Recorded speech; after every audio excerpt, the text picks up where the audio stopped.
عام طور سے جس کو بھی رسالت مآب صلی اللہ علیہ وآلہ وسلم سے بغض اور کینہ نکالنا ہوتا ہے، وہ انگلی اٹھاتا ہے تو اس خوبصورت سے رشتے کی طرف انگلی اٹھا لیتا ہے، عمر کا تانا دے کر، کم عمری کا تانا دے کر، یا فلاں یا فلاں۔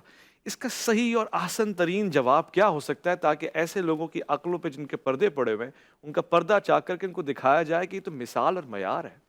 دیکھیں، سب سے پہلی بات تو یہ ہے کہ جس وقت آپ نے یہ سوال کیا تھا بریک سے پہلے، آپ نے پوچھا تھا کہ سب سے زیادہ روایتیں ام المومنین حضرت عائشہ صدیقہ رضی اللہ تعالیٰ عنہا کے ہونے کی وجہ کیا ہے؟ تو میں نے اس میں یہ بات عرض کی تھی کہ یہ باقاعدہ اللہ رب العزت کی طرف سے مشنری بن کر کے اس مقصد کے لیے ازدواج رسالت مآب صلی اللہ علیہ وسلم میں آئی تھی کہ خود آپ صلی اللہ علیہ وسلم نے بھی ان سے فرمایا تھا کہ تم مجھ سے سیکھو۔ تو جب علم کی ایک خاص عمر ہوتی ہے، مقصود وہ ہے، اور جب مقصود وہ ہے، اچھا جہاں تک اس بات کا تعلق ہے کہ کم عمری کا، دیکھیں کیا قریش کی طرف سے، کیا مکہ والوں کی طرف سے ایک نہیں متعدد مرتبہ یہ پیشکشیں آپ صلی اللہ علیہ وسلم کو نہیں کی گئی کہ آپ کسی بھی اگر کنواری لڑکی سے شادی کرنا چاہتے ہیں تو ہم آپ کو شادی کرا دیتے ہیں، بالکل۔ کسی حسینہ سے شادی کرنا چاہیں ہم کرا دیتے ہیں۔ ساری ازواج مطہرات میں سوائے ام المومنین حضرت عائشہ صدیقہ رضی اللہ عنہا کے کوئی ایک بھی ایسی نہیں ہے جو کنواری ہو، اور اکثر تو بیوگان ہے۔ تو جن کو پوری دنیا کی سب سے زیادہ حسین خواتین مل سکتی ہوں، اس موقع پر آپ صلی اللہ علیہ وسلم نے کیا فرمایا؟ اگر میرے ایک ہاتھ پر سورج رکھ دیا جائے، ایک ہاتھ پر چاند رکھ دیا جائے، یہ آپ صلی اللہ علیہ وسلم مشہور جواب دے رہے ہیں۔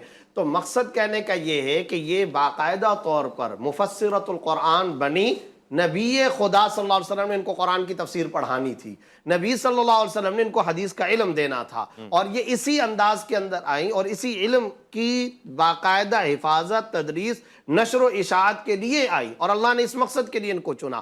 پھر ساتھ ساتھ کیا عمر تھی کیا نہیں تھی، اس میں تو حضرات محدثین کے یا مفسرین کے مختلف اقوال ہیں، لیکن جیسا کہ قاری صاحب نے بھی یہ بات کہی، اور بخاری کے اندر روایت موجود ہے، بخاری کے اندر روایت ہے، بخاری مسلم دونوں کے اندر یہ روایت ہے کہ خود رسول خدا صلی اللہ علیہ وسلم یہ ارشاد فرما رہے ہیں، جبرائیل آئے، ریشمی رومال لے کر کے آئے، کپڑا کھولا، میرے سامنے وہ تصویر پیش کی، اور میں کہتا ہوں اے عائشہ وہ تم ہی تھی۔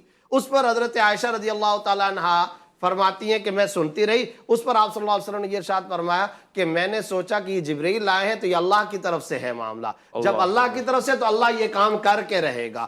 میں نے پہلے عرض کیا کہ جوڑے آسمان پر بنتے ہیں، عام لوگوں کے لیے تو محاورہ ہے، نبی اور ام المومنین کے لیے حقیقی مصداق کا درجہ رکھنے والی بات ہے۔ تو جس کا انتخاب اللہ نے کیا ہو، اعتراض کی گنجائش کہاں رہتی ہے؟ بندوں کو بندوں سے زیادہ بندوں کا خدا جانتا ہے، اس کی حکمت ہے، چنانچہ وہی سارے کا سارا علم آگے منتقل ہوا جس کو میں نے انٹرو سے پہلے ذکر بھی کیا تھا۔ تو اس خاص مقصد کے لیے یہاں ازدواج رسالت مآب صلی اللہ علیہ وسلم میں ان کا انتخاب ہوا اور ان کو لایا گیا۔ آپ نے اہل بیت سے متعلق بھی ایک سوال کیا تھا، تو میں ایک بات عرض کرنا چاہتا ہوں۔ حضرت حسن بن علی رضی اللہ تعالیٰ عنہ کا مشہور جملہ ہے، انہوں نے خود یہ بات ارشاد فرمائی کہ حضرت عائشہ کے علوم کا کوئی مقابلہ نہیں کر سکتا۔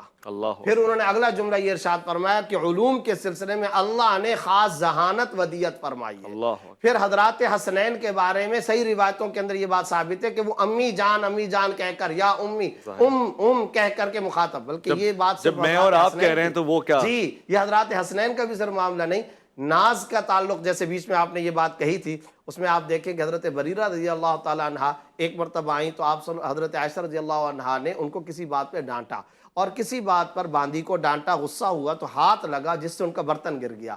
اس موقع پر آپ صلی اللہ علیہ وسلم نے اس قدر محبت کے ساتھ، لطافت کے ساتھ اس باندی سے کہا تمہاری امی جان کو غصہ آ گیا تھا، تمہاری امی جان کو غصہ آ گیا تھا۔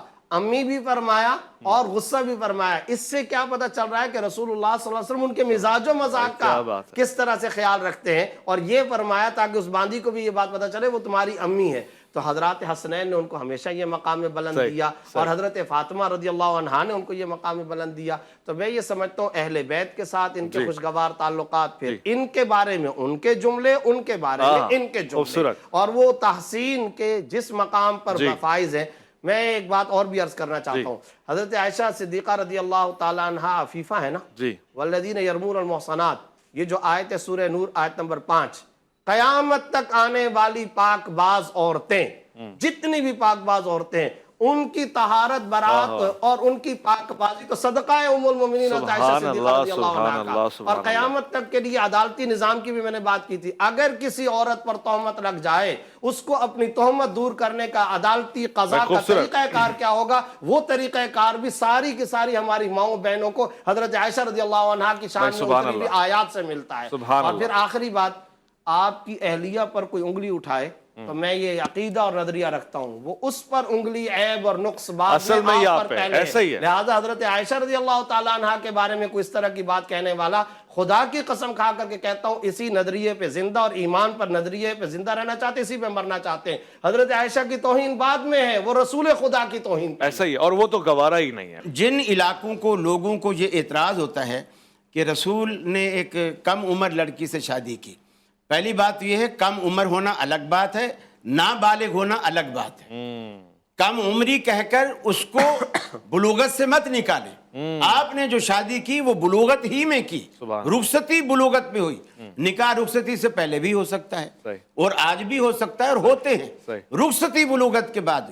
تو کیا جو معاشرہ آج کیچڑ اچھالتا ہے, اس معاشرے میں کتنے بڑے بڑے بڈھے ہوتے ہیں اور گناہ کے لیے نابالغ لڑکی کا انتخاب کرتے ہیں.